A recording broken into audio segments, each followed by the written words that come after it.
Hello, universe. Welcome to the most spectacular wrestling podcast you will find on the internet. You are listening to Tag Me In, bro. I'm Joe Tantillo, and as always, I'm seated next to my terrific co-host, Taryn O'Connor. Say hi to the people, Taryn. Hi to the people, Taryn. If you're new to the show, the format is simple. Each week, we discuss all the magnificent moments, turbulent times, and stunning surprises that professional wrestling has to offer. So turn your radio up and your opinions down, because we've got some hot tags coming up NXT, which means next. Give me a hell yeah! I said give me a hell yeah!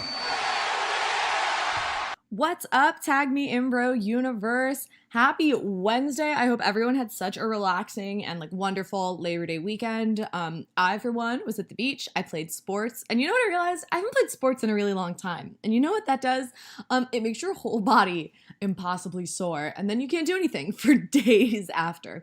So I'm walking around like a decrepit 24-year-old, which probably means I should be playing sports more often, but instead means I will probably try as hard as I can to not leave my bed unless it is absolutely an emergency for the rest of the week.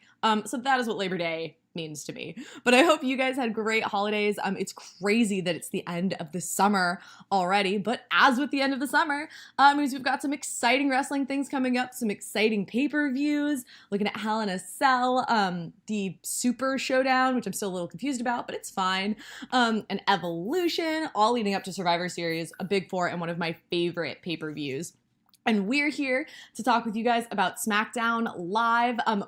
Mentioning all those things reminds me that you guys don't want to miss out on one single second of Tag Me In Bro content. So go on Twitter and follow us at Tag Me In Bro right now. We do prediction series, we do fan polls and votes. We upload new episodes every single week. And as soon as we hit 10,000 followers, which we are less than 1,000 away from, which is amazing, and thank you guys so much, we'll be announcing a lot more exciting updates and news and opportunities for you guys to get involved with us, for us to get involved in your lives. So go on Twitter at Tag Me In Bro and give us a follow. Now I hope you guys are excited for the show because it is about to go down in a big way. Today, tomorrow, and every day we are talking wrestling. So if you're new to the show, the way that we run it down is first things first, we'll cover our SmackDown speed through, where we'll give you guys our analysis of the most important bits of last night's show. Then we'll move on to our Hi to the People segment, where we want to engage with you guys to find out more about your thoughts on a certain topic for every week. This week, we're going to talk about which SmackDown Live Mixed Match Challenge team will dethrone The Miz and Asuka this year.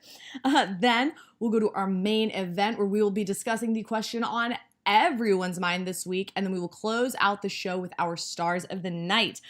This week, the question in our main event is going to be, what fresh feuds from SmackDown Live would we like to see at Hell in a Cell? But we'll be talking about that much later. And without any further ado, let's get to our SmackDown speed through. Woo! These are the only 5 things you need to know about SmackDown Live this week. Number 5, Andrade Cien Almas versus Daniel Bryan. Number 4, Naomi beats Peyton Royce with a little help from Asuka. Number 3, the tag team triple threat match. Number 2, R-Truth finally finds Carmella. And number 1, Samoa Joe speaks to Wendy Styles yet again. All right, guys, so starting from the bottom now we're here. The show opened in the most classique of SmackDown Live openings, where we had Daniel Bryan and Brie come out and do a giant promo segment that, again, as we've come to really anticipate at this point, would set up the main event. It's starting to feel a little bit tired, but that's only, I think, because it's just still Daniel Bryan and Brie Bella and The Miz and Maurice. And to be fair, I think The Miz carried that formula for months on SmackDown, where he was always the opening promo and then almost always the main event. And I think it was incredibly successful, but I think at this point, which I think is, a bit of our topic later on, it's starting to feel stale because we expect it and we've kind of seen it and we're just kind of kicking the ball down the field. But something that I thought was kind of fresh and exciting was that, so they did, that was also a weird way to say exciting, so I apologize. But was that, part of the promo package was that The Miz and Maurice had been in the stadium earlier that day and called out Daniel Bryan and Brie Bella, so they were really the cowards. That's kind of the feud here, is like, who's really the coward? But what happened was Zelina Vega and Andrade Cien Almas interrupted them. Again, this happened last week as well. Very interesting. And set up the match for Andrade versus Daniel Bryan. Again, these two have great in-ring chemistry. It's been really exciting to watch them compete. It's been amazing for Andrade to get this kind of in-ring time with a superstar like Daniel Bryan. I think it's very intelligent for the writing team to have Andrade, someone with a really, athletic and talented female manager, entering this picture with Maurice, who's obviously was like a 6-time Divas champion, and Brie Bella, who is currently, I mentioned it the other day, the only superstar wrestling on both brands at the moment. So I think it's really nice for them to put her in that picture, to give Andrade that kind of time. And it was, it was a good quality match, which I think is important for Andrade to be having at this stage. And it is nice because it kind of saves the Daniel Bryan, The Miz feud. Bryan ended up putting away Andrade with his running knee. And after the match, Brie Bella did the same to Zelina Vega. And that looked like it hurt. If anyone saw that, Brie Bella kind of bounced off the ropes and did a running knee on Zelina Vega. We didn't see Zelina Vega after in the camera angles. And I was very she is potentially very much so covered in blood at this moment. Then from there, The Miz and Maurice had a little video segment that kind of wrapped everything up, where they were like, ha ha, you're so stupid. You thought we'd be at SmackDown Live? We're at dinner. And then they insulted people from Detroit. Classic heel fashion.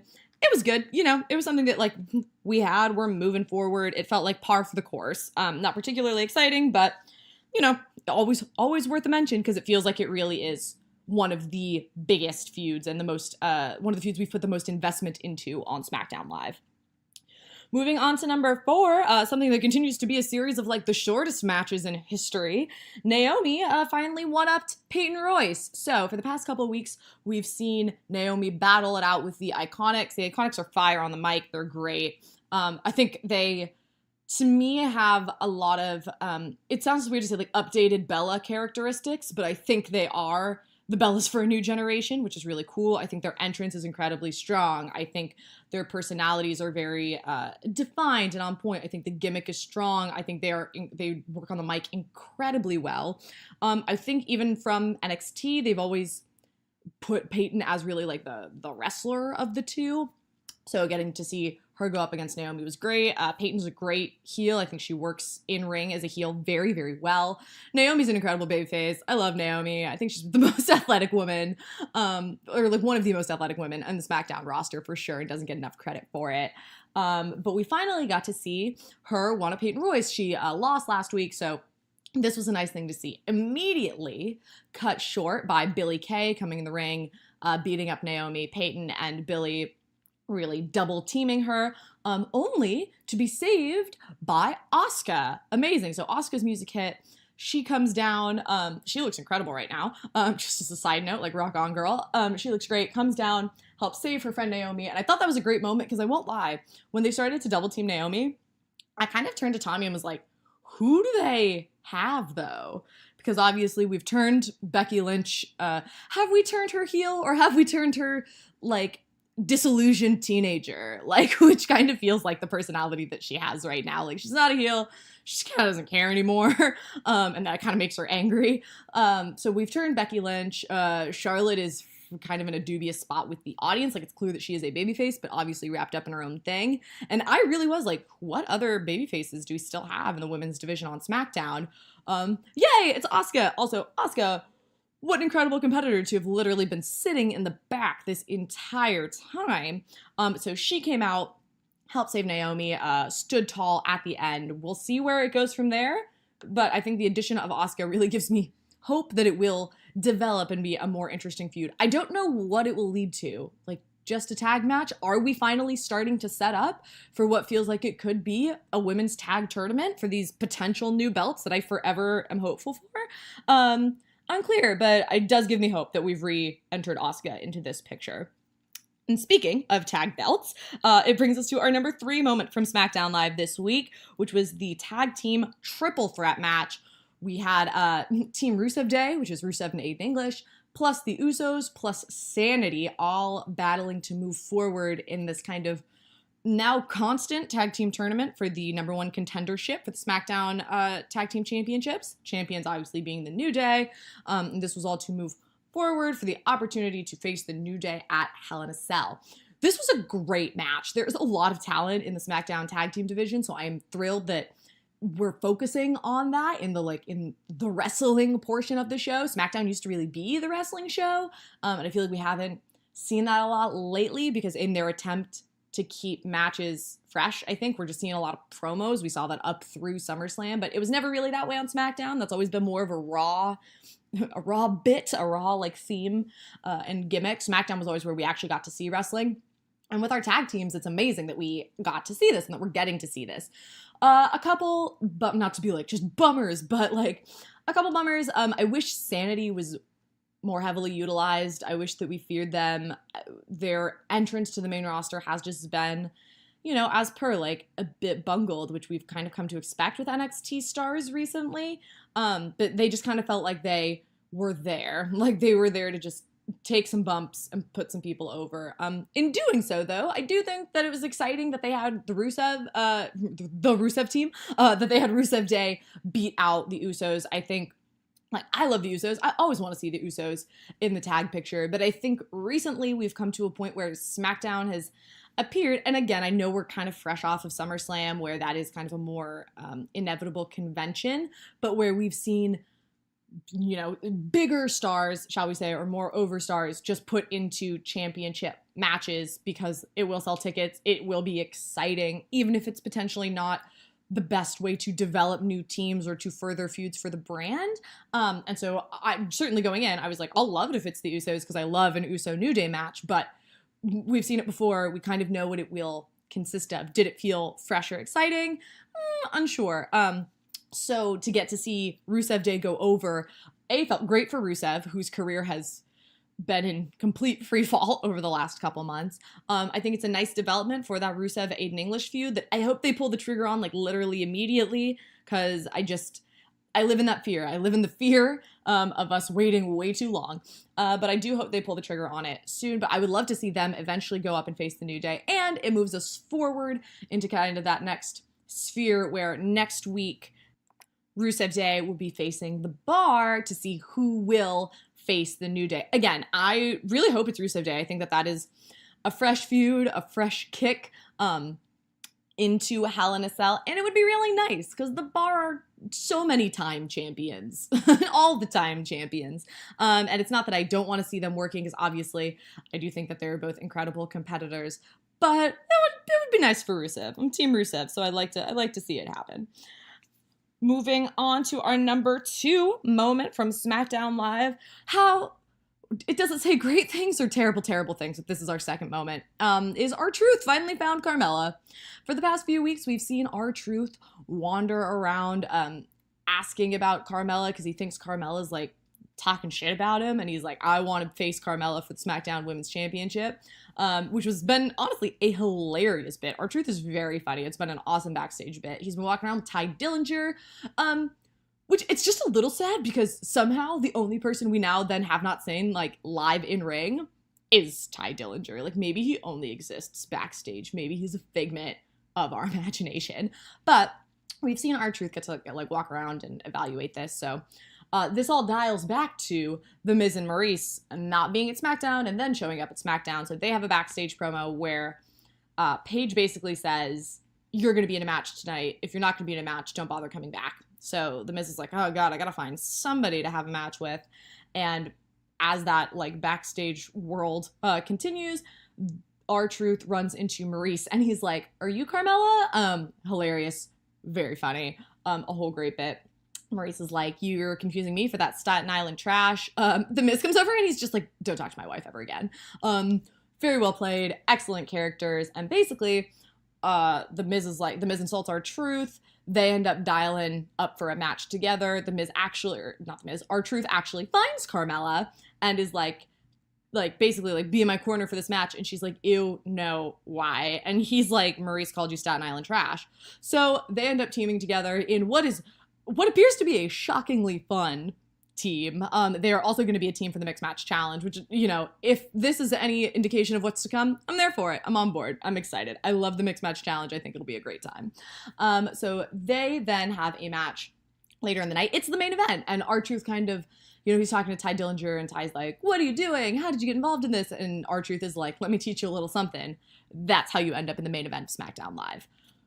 Great moment. Great. If this is a weird conclusion to that R-Truth searching for Carmella moment backstage, what a wonderful story they've told. Wonderful, full circle, laughed the whole time, ended up in the main event of SmackDown Live. Like, good for you, R-Truth. Good for you. And it was a fine match, you know. It wasn't great, but it was fine. It moved things forward. Did it seem a little out of place? Yeah. Did it seem a little surreal? Very, very much so. But what it ultimately led to was that while that match was happening, so R-Truth beat The Miz, shocking, because as The Miz sets up for the skull-crushing finale, Daniel Bryan's music hits, he and Brie Bella start to walk out, R-Truth gets a quick roll-up, 1, 2, 3, and then what really happens is Daniel Bryan and Brie Bella come in and start to beat up The Miz and Maurice as the reverse scenario was last week. Gotta love that 50-50 booking.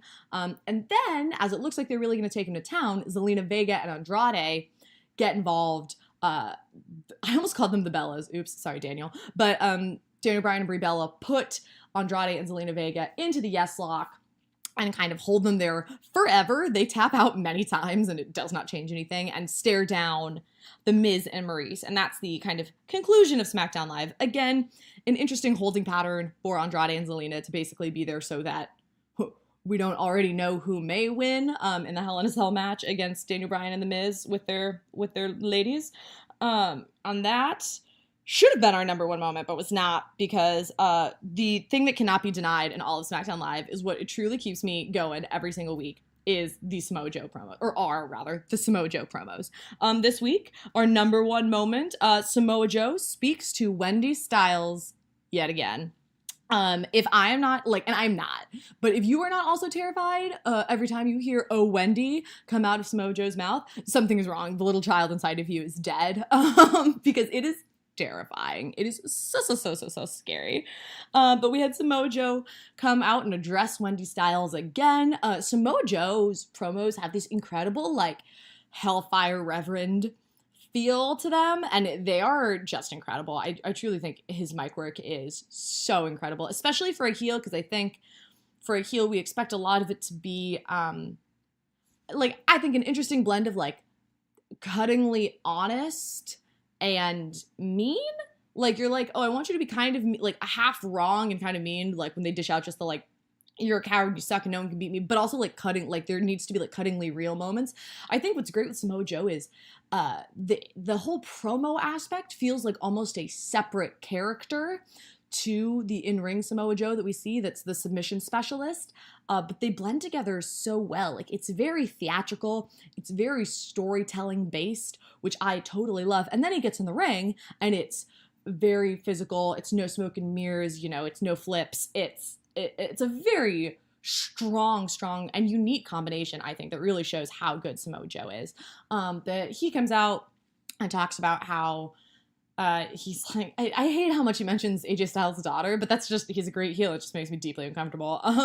But about how he is keeping his promise to Wendy by making sure that AJ Styles is so afraid that he won't even show up to SmackDown Live, that he is at home with the doors locked, with a baseball bat in his hand and one ear open toward the back door. Incredible promo.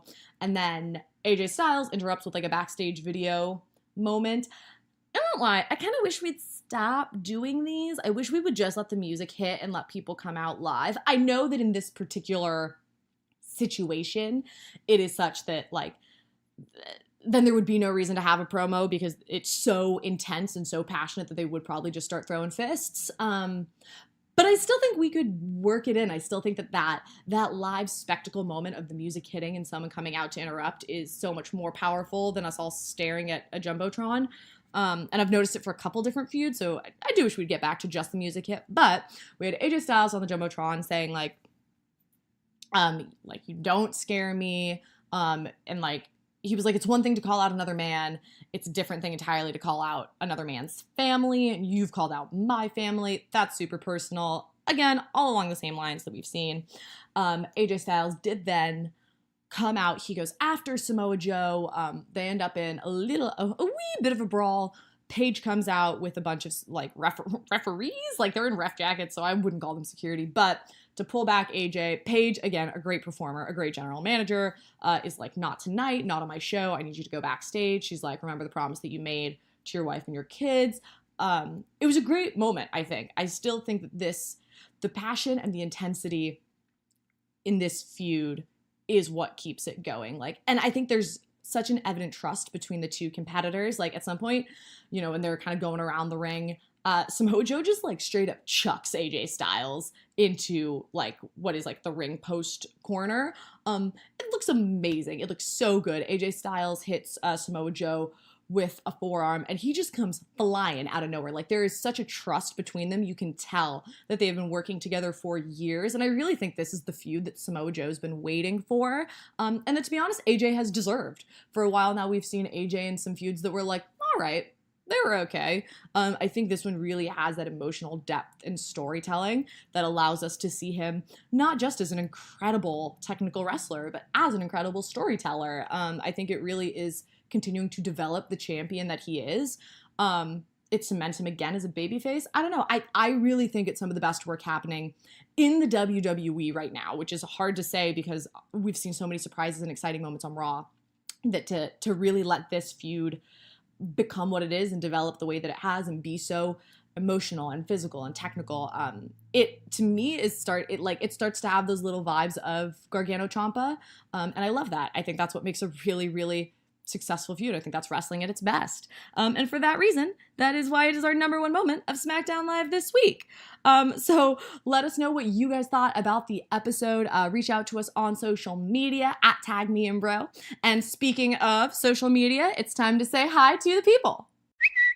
This week on Hi to the People, our question for you guys is, which SmackDown Live Mixed Match Challenge team do you think will dethrone The Miz and Asuka this year? So there are 5 teams from SmackDown Live competing in the Mixed Match Challenge. Some old, some new, and the, I guess, returning winners from last year, The Miz and Asuka. So which of the other 4 teams do you think from SmackDown Live has the best chance of dethroning them this year? Go on Twitter, follow us at @TagMeAndBro, and vote. We'll be running a Twitter poll for the next 72 hours. And again, you can vote online. You can tweet at us with your predictions and comments using the hashtag #HotTag. You can email us at tagmeandbro@gmail.com if you want like a more personal experience. We love reading your comments and thoughts, and every week we read out some of our favorite responses from the week before. So without any further ado, here are some of our favorite responses from last week's topic. So last week, we asked you guys what's next for Carmella. It was an incredibly vague poll in that moment, but it was kind of our biggest question because, you know, she's now officially, I guess on some level, out of the championship picture as we move on steadily with Charlotte and Becky. And you guys said fade into oblivion. We had almost 300 votes. It was very polarizing. There was a big old spread, but fade into oblivion had 34%, making it the winner. Another title run was the second closest at 27%. And now getting on to all of your comments.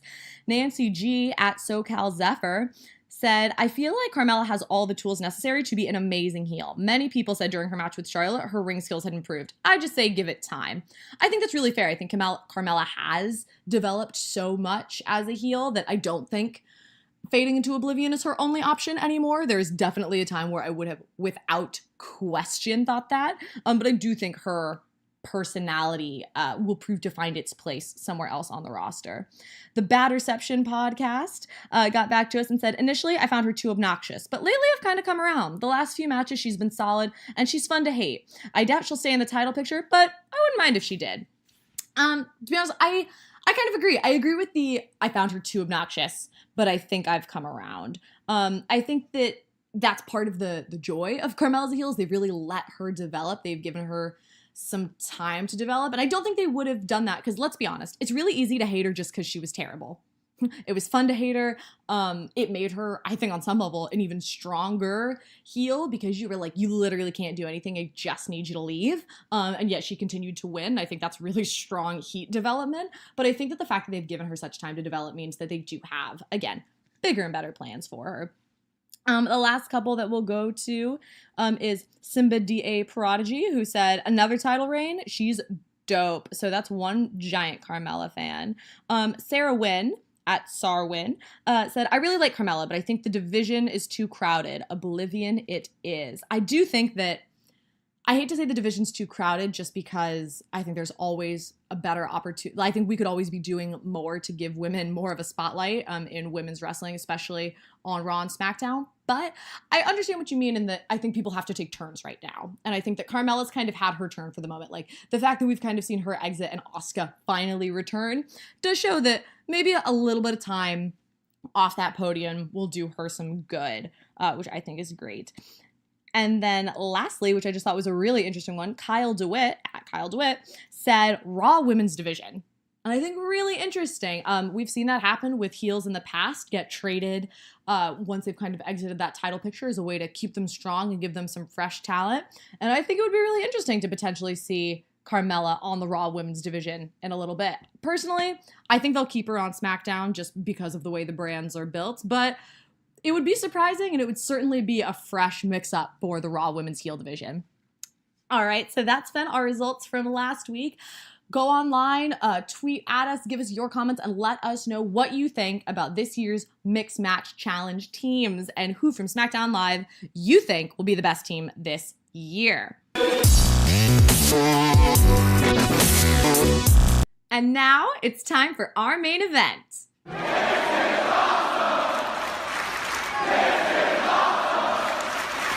Today on our main event, we will be discussing what fresh feuds from SmackDown Live we would like to see at Hell in a Cell. Joining me as per for the main event is my co-host Tommy. Hello, I am here too. Yeah, what a wonderful entrance. Yes, thank you. That should be your theme song. Oh, that would be Hello, great. I just here want to bring up something very quickly, and that is when you were talking about last week's poll, you said that Carmella is a very polarizing person. And I just... Oh, no. as I was listening, I was just, all I want to do is just give you a round of applause for that very good poll pun. Very unintentional. Pun, yes. Pun never intended. Yes. But glad, so happy that it was so well received. But so this week, we are talking a little bit about the fact that, okay, in our previous main events, we've discussed that Hell in a Cell is incredibly close to SummerSlam. And we predicted, and so it does appear, that we were going to see a lot of rematches. Yeah, because we're smart. Because we're smart. Smarks. But so we are seeing a lot of those rematches that are being varied up in slight ways, whether that be becoming cell matches or, you know, the additions of one significant other to the match. But what we've seen on Raw, which, like, obviously I think a lot of us watch both programs, we definitely do, is that they have found the time to integrate a lot of new feuds. They have. And I understand that the show is an hour longer, but honestly, I think that they are doing that integration in enough time that we could be implementing some of that on SmackDown. Absolutely. And an hour of Raw every week is just recapping what happened in the other two, so it really is just a 2-hour show anyway. Right. If you count half of the recaps plus half of the promo just for Super Showdown, yeah, like, it's left with SmackDown time length, like, honestly.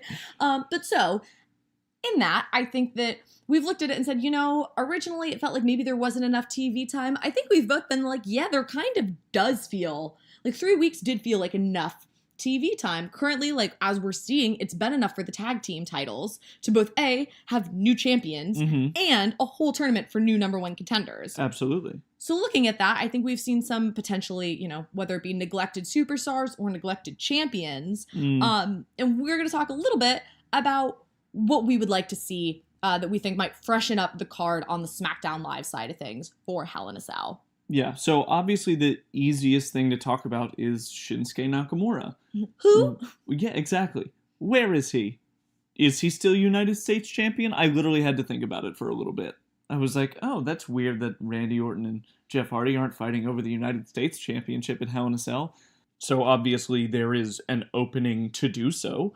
There's a lot of people that you could see go up against Shinsuke, and it doesn't really have to be a feud. It can just be a wrestling match between two really good people. And there's a lot of people out there. I mean, Rusev came off of his world title shot and then swiftly made his way down the card and then sideways now is in a tag team now that he's back together with his old pal. I think he would be a great choice. I think someone like Ty Dillinger is one of those lower mid-card people who could stumble around into the ring instead of just walking around backstage all week, every week.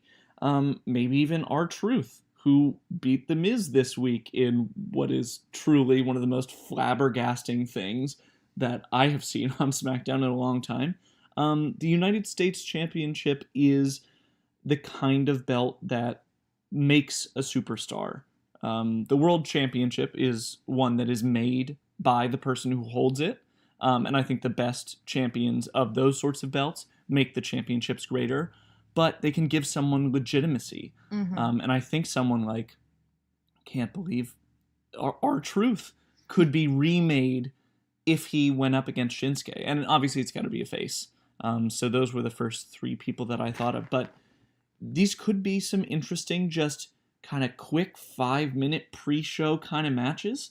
And I don't see why they can't happen at this point. I agree. I think that just to your point, because I think all three of those are great choices. But I think just to your point, like when you look at how the United States Championship has been treated in the past, we've seen Ty Dillinger as a competitor for it during when AJ Styles said he would continue the open challenge. Sometimes it's as easy as that.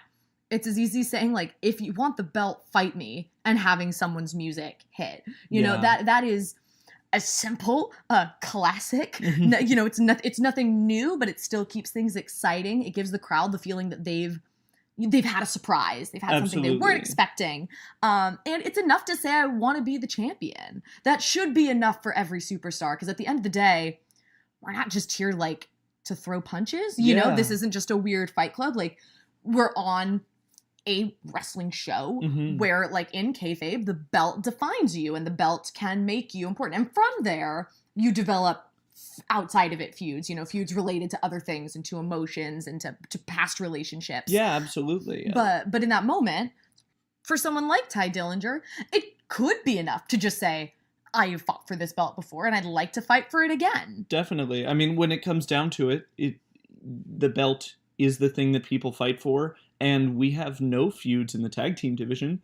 We've had a tournament. And whoever wins that, like the Bar will be bringing something to the table because they ended the New Day's record-breaking title reign.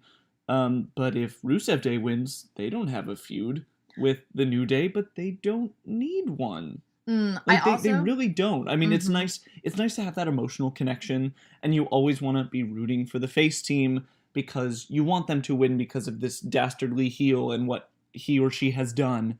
But when it comes down to it, it can be just as simple as, ooh, that's a pretty thing you're holding. I would like it also. Totally. And I do think that Rusev, again, like, to your point, just because I think those were all great options, might be better in this, like, singles division because, you know, we talked about it. I talked about it at least a little bit in the top 5, but...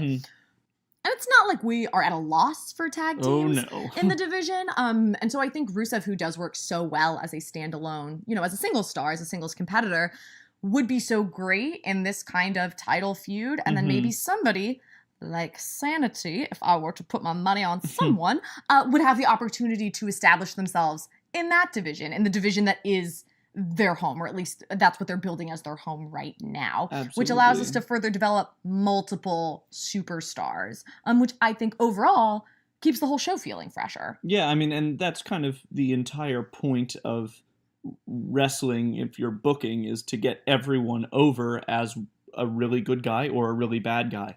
And it doesn't help when a seeming, like, two single stars come together in the form of Aiden English and Rusev, and they beat real tag teams. It doesn't make them look good. Like, it was hilarious when Braun Strowman and a literal child won, but they went over every single tag team and devalued the entire division. Yes. No, I agree with that. I totally agree and with so that. There is something to be said for tag team specialists like the Usos and the Revival over on Raw. These are teams who have stuck together. They're not name and name.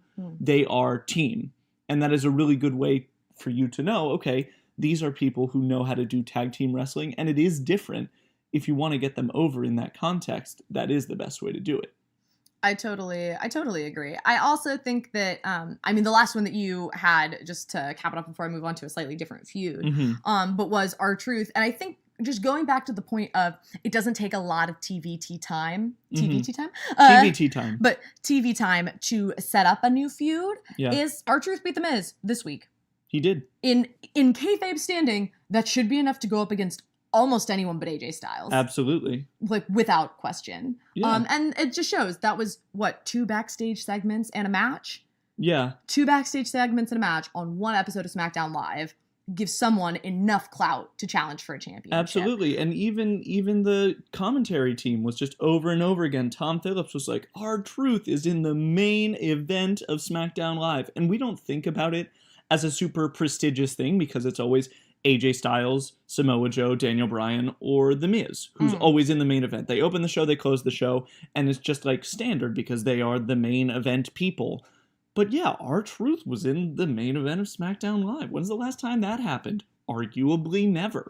He does have that clout now after pinning The Miz. Which totally could just keep that fresh. It just keeps that moment fresh. And that's also how I feel on some level about looking at, again, just the freshness of SmackDown Live feuds, about how they're treating Andrade and Zelina Vega. It's not that when they first announced it, I was actually a little bit hype for Daniel Bryan and Brie Bella versus The Miz and Maurice. Definitely. But I do think there's something to be said for, could that not have been 1 week? Yeah. Like, that could have been 1 week, and we could see Andrade and Zelina almost taking over this or being involved in a much more principled, important, and distinguished way than we're currently seeing it. Because currently, they're fifth and sixth wheel. Also, we're heading for a triple threat. Yeah. We're not heading for solid. I hate to even call them one-on-one matches, but if we're gonna look at them as like intergender tag matches, we're not seeing one match. We're at this point gonna see a 6-person tag match that's a triple threat with 3 teams. Like, it's even confusing to say because you're like, what do I use? What falls into the right place? And would it not be just a little bit fresher to have maybe done, a kayfabe injury, a kayfabe runaway, give The Miz and Maurice some time off because they have a baby? There's so much justifiable storyline to say, keep them off for 2 weeks, bring them on the week before, and say, like, this isn't your feud, go away. Or to actually give them that Hell in a Cell match and save Daniel Bryan, The Miz again for Survivor Series. Yeah. To do something like that. It's not that I'm not excited that Maurice and Brie are involved. I am, because I think they are both wonderful wrestlers, and I hope that they actually get that time to show that. And it's better than just The Miz versus Daniel Bryan again. Yeah, but would be what would arguably be even better than just The Miz and Daniel Bryan again would be like Daniel Bryan versus a completely new person. Yeah, and they keep on writing these feuds on SmackDown Live where everyone is healthy and on TV, and there's just this third wheel, or in this case, the 5th and 6th wheels, and they just are there to be thrown back and forth. And like, the 2 main people are very strong, and they will throw this other person around a lot to stay strong and never like really get in each other's faces. We saw this with Aiden English when Rusev and AJ Styles were having their feud.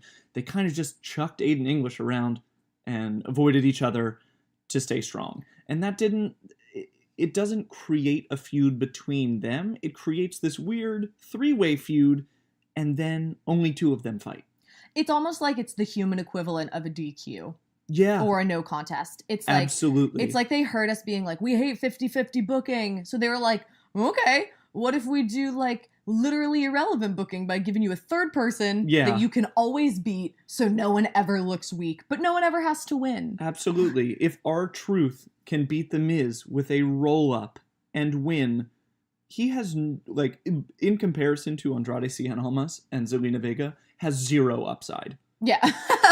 Like, if we were going to have someone win with a cheeky roll-up, they chose the wrong person. But also, I think in doing so, because I do totally agree, in doing so, if R-Truth can do it, why can't Andrade do it? Yes. You know, we let Brie Bella punch The Miz in the face. Yes. Why can't Andrade win and kill Zelina Vega this week? Why couldn't Andrade win with that cheeky roll up and have that little bit of edge, that little bit of clout, that tiny establishing factor that would go so many miles in so many other, pay-per-views, booking opportunities, storyline opportunities. Absolutely. I think we're playing it a little too safe on SmackDown at the moment. I agree. I think there's a lot of opportunity to branch out, and we're in this weird part of the fall, and with the addition of the Super Showdown, that it's just everything happening all at once, and it's boom, boom, boom. We need some new feuds. Definitely. I agree. I think it feels like we're trying to win the war, not the battles, if the wars are the pay-per-views and the battles are TV time. Mm-hmm. And I think what Raw is honestly doing is showing everybody up in terms of saying, like, everything they're doing, it's not that different. Let's be honest. It's not that different. It's not. It's still just, like, the Shield trying to pal around together. Roman is still the champion. Like, Dolph and Drew McIntyre are still together. But we're adding little bits of freshness. We're adding a heel Braun Strowman. We're making it that a 6-man tag. We're developing feuds in such a way that it just feels fresher on Raw. And I think on SmackDown, we're resting a little bit on our laurels, which are, we have incredibly popular superstars. Yeah. And you can ride on your talent just to create solid in-ring action. But I'll say, just, you can't ride on that all the time. And it is the wrestling show, and you can have non-emotional, completely competition-based feuds, but if you want to keep us watching, you gotta give us something. I agree. Let's make SmackDown Live more wrestling again. Yeah. Let's put the wrestling back on the wrestling show. Yeah. And with that, I think that's been a great discussion. So now, I'm gonna get out of your hair, and I'm gonna let you do your stars of the night.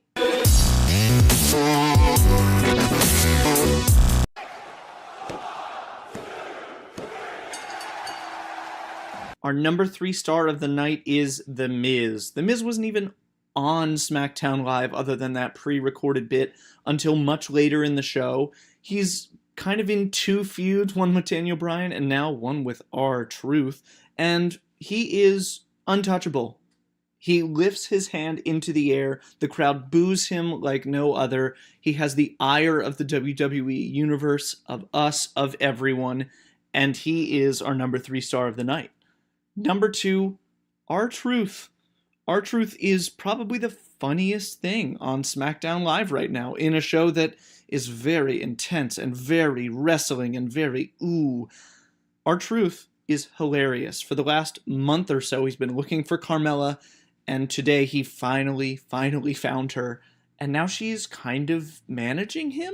It's an interesting path that none of us saw for Carmella, but R-Truth was in the main event of SmackDown Live. He won in the main event of SmackDown Live. And despite the fact that it's been happening for about 18,000 years, the "What's Up" chant is still over as hell. And our number 1 star of the night, as he has been for the past few weeks, is Samoa Joe. Samoa Joe is a scary man who makes me scared. Beyond that, there's not that much to say. This feud is continuing to chug along. I'm very happy that Hell in a Cell is as close as it is, because if we needed to fit a couple more weeks in between, I'm not sure we'd feel as hyped for this as we might right now. But it doesn't matter, because, as I said, Samoa Joe, a terrifying man who instilled terror within me. Samoa Joe, you deserve it.